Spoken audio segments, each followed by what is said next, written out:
Hi and welcome to the Scorpio Full Moon update. On the 1st of May, we have a Scorpio Full Moon. And wherever Scorpio falls in your chart, that area of life is going to get illuminated for you. And it's going to bring up where you feel empowered in your life, or maybe where you don't feel like you just really stepped into that power yet.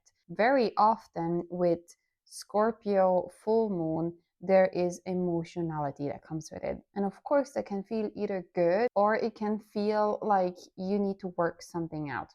First, I'm going to just tell you what I see energetically in this chart, and then we're going to go through each of the houses. So for you to get a better feeling of what this could mean for you specifically and what kind of questions to ask to help with this full moon become aware of what's going on in your life and how you may want to work through that. A full moon is always a balancing between the sun and the moon. They're in opposite signs, and the sun is in Taurus. That's very grounded, that's practical, that's very simple and straightforward. And the moon, on the other hand, is complex, it is deep, it is emotional, it is not as much connected to the material world as Taurus is, but more so the emotions that we can't see really, the vibes, the energy that we might feel when we're attracted to someone. Scorpio is fixed water. It is like a deep sea diver going all the way down into the dark, into the cold, to the bottom of the ocean and finding a pearl and bringing it back up.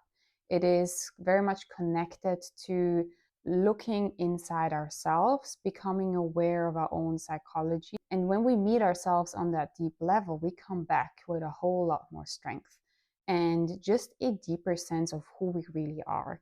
And that is why Scorpio energy is so magnetic, is so intense and sexy. It comes with a lot of willpower as well. Scorpio, it's like an emotional sort of focused drive that's like, I'm going to go there, I'm going to do this. And we can use that energy for this full moon. And of course, we all have Scorpio somewhere in our chart. Now, the shadow of Scorpio is where we are still holding on to emotions that aren't good for us, where we're holding on to a grudge or, whatever it might be for you, jealousy, anything like that. So Scorpio is also very much the sign of transformation, and it is connected to the image of Phoenix, the one that burns itself up and then rises from the ashes. So there's a death and rebirth process that often happens with Scorpio. And this is all getting intensified and even more powerful because this full moon is going to get a aspect, a trigger from Pluto. Pluto is the modern ruler of Scorpio, and it rules this underworld feeling of, what's taboo, what do we don't want to look at. Pluto is just not scared to go there and to bring it up and be like, okay, let's deal with this. A planet that always asks us to step into our power. And sometimes we only realize how strong we are when we go through adversity. Pluto, is sometimes where we become aware of, wow, I gave my bow weight to this toxic relationship or to this thought that I had been carrying from my childhood.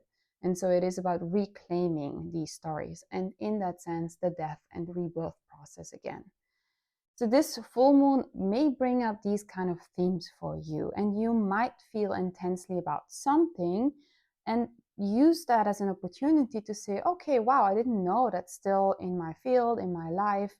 Let me, work through that. Let me feel it. That's a big piece for this full moon. Emotions, let's feel them, let's move through them, and then you can clear them out. That is a very big thing. And then when you are able to acknowledge the truth of what's there, of what you're feeling, allowing yourself to not reject those feelings, but guiding yourself through them, then on the other side, there is a lot more lightness, a lot more curiosity, a lot more play. And that's mainly also because we have Uranus. The Uranus has just moved on the 26th of April. It moved into Gemini, and with it started a new chapter. It'll be here until 2033. We had a brief time where Uranus was in Gemini last year, and then it went into the sign on the 7th of July and then retrograded back in autumn. But now it is officially and fully in that new sign, and it's going to bring a lot of changes. Now, if you think about Uranus, Uranus is fast, it is quick, it is shocking sometimes, it brings sudden change. It's a maverick that wants to do its own thing. It's about originality. It doesn't want to be boxed in. It's electric, it's out there, it's out of the box. So if you think about that vibe and that goes into Gemini, Gemini is also, it's an air sign, it's a mutable air sign. It's like blowing a dandelion, like having all the spurts go everywhere.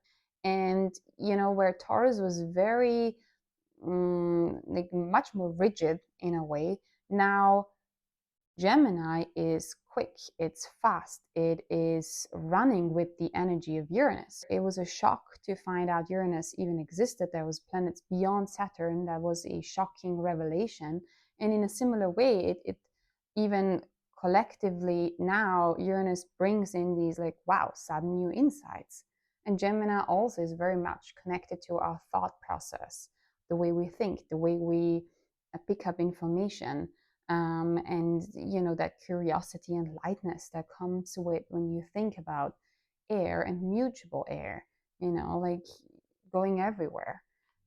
So this sense of lightness, this fast moving feeling, has to do with new ideas, new inventions, things just moving a lot quicker. And we are going to see a lot of new innovations also in technology and so on, in the way we share ideas, maybe social media.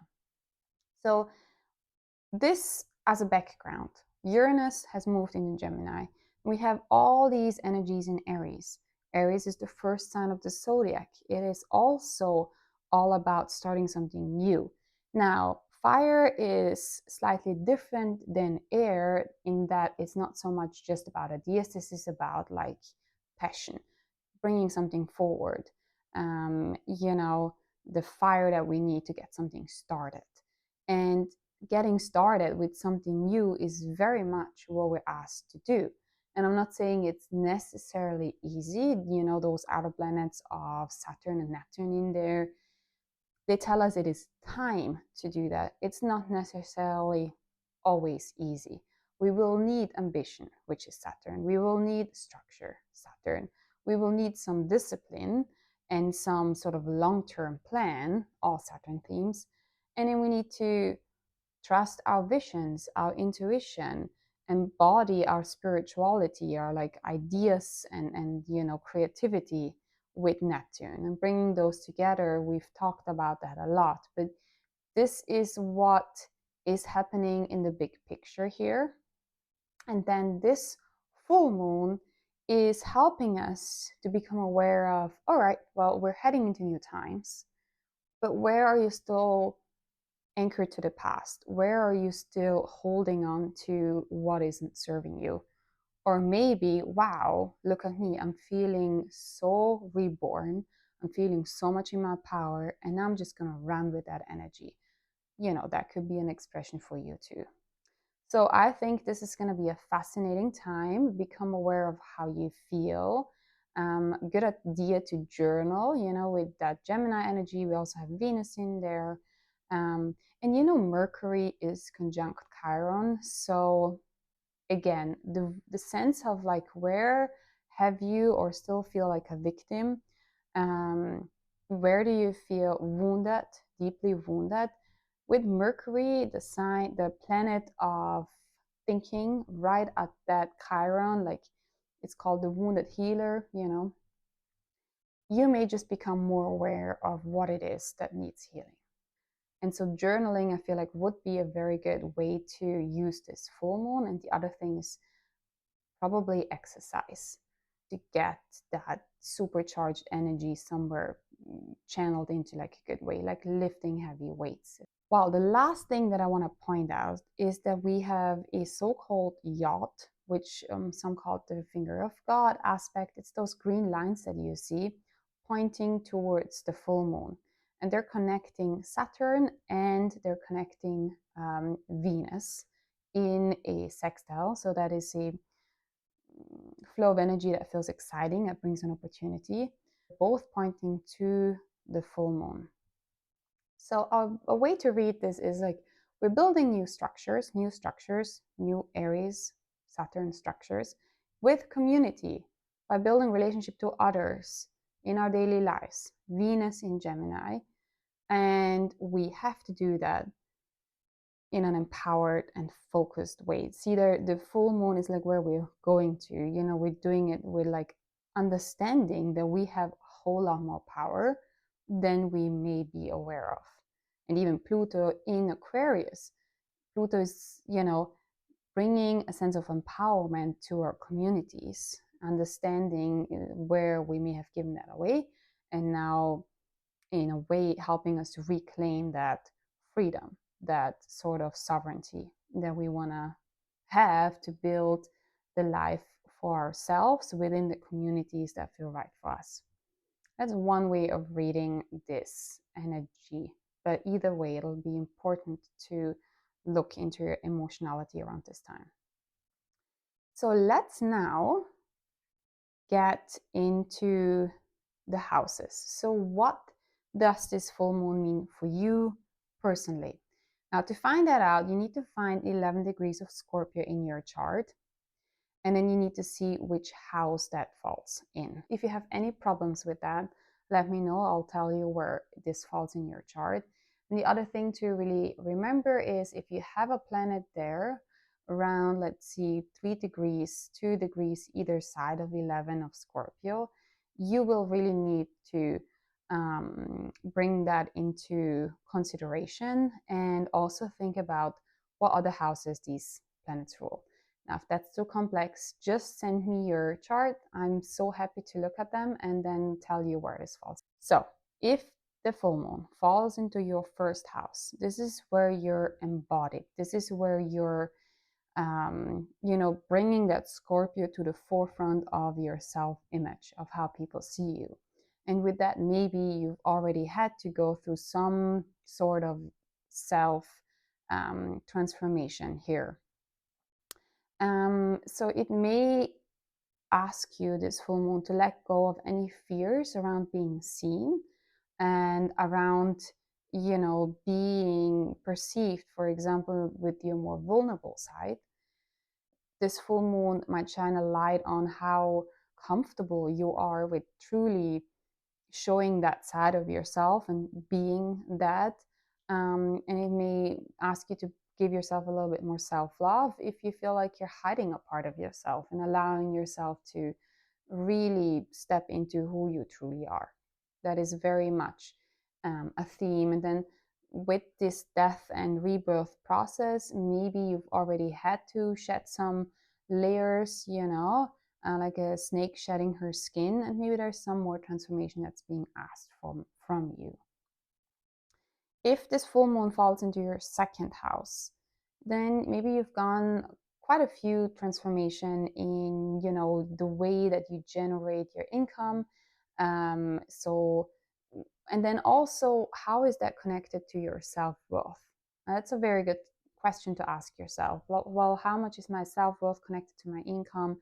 And how much, does my self-worth influence how much I'm allowing to generate an abundance for myself? And vice versa. How is, the amount of money that I have influencing my self-worth? And then maybe there is some transformations that we'll have to go through here. And then also, that sense of stability that comes with finances, or just your inner sense of stability.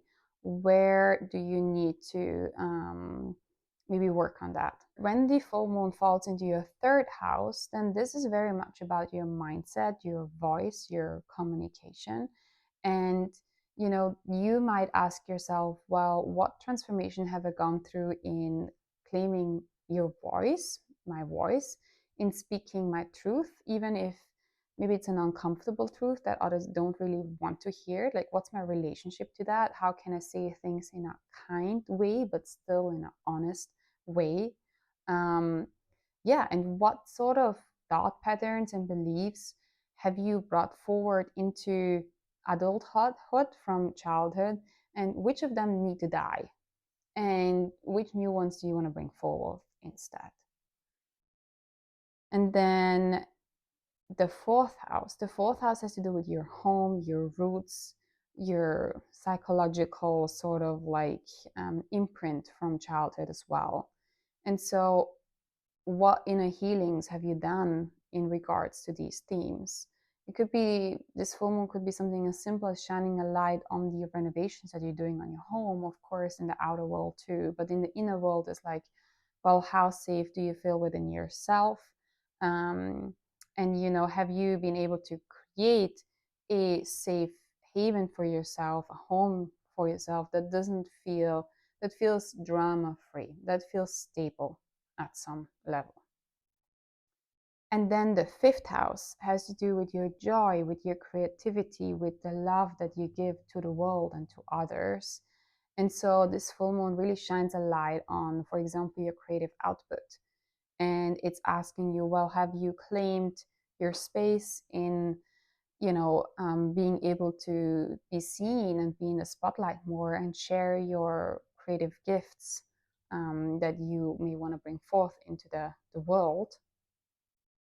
Can you take up that spotlight without feeling cringe? Can you allow yourself to be, in a way, vulnerable being seen like that as well, right? To have the attention on you. These are all questions that you could think about, and maybe you have something that you are really proud of and feeling empowered in this during this full moon. And it doesn't just have to do with your creative work. It could be with, for example, your children as well. If this full moon falls into your sixth house, then there is a completion potentially in the area of work, or a revelation where it comes to your health and well being and your daily routines. So, being empowered in how you spend your day to day life here, and serve this house very much has to do with service to others, but you need to make sure that you're not doing it where you feel resentful, where you feel like you're not really in your balance. So finding this balance of, well, how can I be of service? How can I bring my depth to my work, for example, or the way that I'm here for others? And how can I feel powerful and empowered in my daily life, in my routine, in my workspace? With the sixth house, you may not give your power away to other people, but maybe you're giving them away to bad habits. So that's something to think about as well. Which habits are draining you, and which of your routines are feeling you, leaving you empowered? If this full moon falls into your seventh house of intimate relationships, then this is very much a question of, well, how much have you grown and transformed in that area of life of your relationships? Like, what's coming to fruition with your partner, for example, or within the relationship itself? And with Scorpio there, how much have you been able to allow yourself the intensity of emotion, the passion that comes in close relationships, without being sucked into drama, without feeling an intensity that feels overwhelming in that sense? And also, maybe, how vulnerable are you allowing yourself to be in your deep relationships? If this full moon falls into your eighth house, then you can reflect on how far you've come in your personal healing journey, and maybe how far you've come in helping others heal their deep psychological wounds. Maybe if that is part of your work, for example. Yeah, and a lot of the healing that you may have done may have happened behind closed doors, where people don't really see it, in more like a private space. And that healing could have to do also with shared resources, or maybe there's just things coming up around, like the shared resources, the investments that you've made, the way that you share intimacy with a partner or energy with a partner as well. So see what comes up. And here, personal power is also a very important part, especially within the eighth house. Where do you feel empowered and where do you feel disempowered? Where do you feel helpless? And really make sure to understand that you always have a choice. Now we have the ninth house. So, with the ninth house, where have you been able to break free from your established routines and, like your mental boxes that you may have been in before? Where have you been to break free from rigid routines and daily life things and really expand your life in a much bigger way? And how may that have impacted your mindset and worldview and maybe religious ideas in general? So this is very much about thinking big, expanding in a big way, whether that's through going abroad and discovering a whole new side of yourself, or whether that is by taking about an education that really blows your mind. So where, with this full moon, allowing yourself to have these grand ideas and to go for them is a question to look at. And maybe there's something coming to fruition there, and maybe you feel like you've been playing too small and you need to break out of these boxes. And then that is a good revelation for you to take action on that as well. Now, if this full moon falls into your 10th house of your career, of your reputation, of your status, maybe you have already gone through some death and rebirth cycles in your career where you had to fully transform, or maybe that's you're in the process right now of what your career looks like. You may want to completely go back to the drawing board and start fresh. Or this full moon might shine a light on, like, hey, this is where we're at and this is not working. Or wow, look at the process of burning it all down and starting fresh, and here I am now and I like where I am. Either way, your career, your legacy and your purpose might really be themes that come up around this time. When you have the full moon in the 11th house, so the questions of the 11th house often have to do with, well, how much am I able to receive love from others? How much do I feel loved and accepted by my friends? How I see, the people around me, and how much I'm allowing, to be seen in a way where maybe I feel like, well, what if they don't like me? What if they don't accept me? And here it is very much about stepping into your power, being your true self, of course. And maybe some of these friends don't belong in your circle, and then there is a restructuring within your groups that you have. And the 11th house also has to do with your bigger goals and hopes and wishes that you want to go through when you want to work towards. Think about the laser focus that Scorpio brings. You can focus on it and then take necessary steps in the present rather than always pushing it out into the future. And then lastly, when this full moon falls in your 12th house, that illuminates your subconscious. It illuminates things that may be behind the veil that you weren't aware of so far. And sometimes that can feel a little scary, but it can also be very beautiful to tap into that realm and just clean up any self-limiting beliefs or any fears that you may feel coming up around this time. And it is precisely in that realm also that we feel a lot of, or we can tap a lot into, a very creative source energy. And so maybe this full moon shows how you can tap into that more. To what degree am I allowing the world to see my more sensitive, creative, spiritual, psychic side? And also, where may I be running away from the real world problems into a fantasy world, into a different type of consciousness? So the 12th house has to do with wanting to escape sometimes. And so it could be a good idea for you to also look at that tendency. Do you feel like, what kind of triggers happen where you feel like now you just don't want to deal with the world and you just want to like scroll, you just want to maybe use some sort of stimulating different kind of drugs or alcohol or anything like that?